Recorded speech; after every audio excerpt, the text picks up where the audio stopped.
సీతారాములు ప్రతిష్ఠించిన శివలింగాన్ని హనుమంతుడు ఎందుకు తొలగించాలనుకున్నాడో తెలుసా?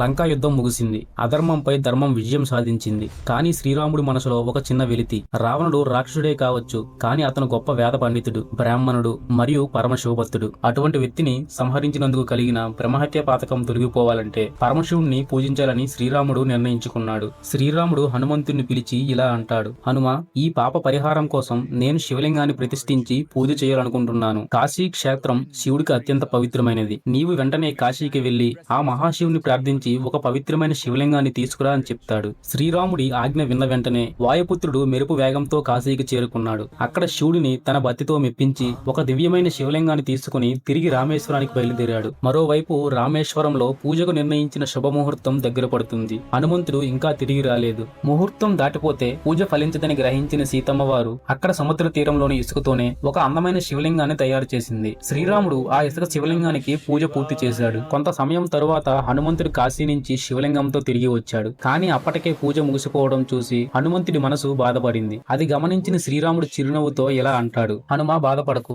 ఒకవేళ నీవు ఈ ఇసుక శివలింగాన్ని కదిలించగలిగితే నీవు తెచ్చిన శివలింగాన్ని ఇక్కడే ప్రతిష్ఠిద్దామని చెప్తాడు. హనుమంతుడు ఇదంత పని అనుకుంటూ తన చేతులతో కదిలించడానికి ప్రయత్నించాడు. కానీ అది కదలలేదు. చివరకు తన బలమైన తోకతో ఆ లింగాన్ని చుట్టి ఆకాశమంత ఎత్తుకు ఎగిరి గట్టిగా లాగాడు. కానీ ఆ ఇసుక లింగం అంగుళం కూడా కదలలేదు. అప్పుడు హనుమంతుడికి అర్థమవుతుంది, తాను కదిలించాలని చూస్తున్నది కేవలం ఇసుకను కాదు, సీతారాముల భక్తిని మరియు సాక్షాత్తు పరమశివుడిని. తన అజ్ఞానానికి క్షమాపణ కోరుతూ శ్రీరాముడు పాదాలపై పడ్డాడు. శ్రీరాముడు హనుమంతుడిని ఓదార్చి అతను తెచ్చిన శివలింగాన్ని కూడా అక్కడే ప్రతిష్ఠించాడు. అందుకే ఆ స్థలాన్ని రామేశ్వరం అని పిలుస్తారు. అంటే రాముడు పూజించిన ఈశ్వరుడు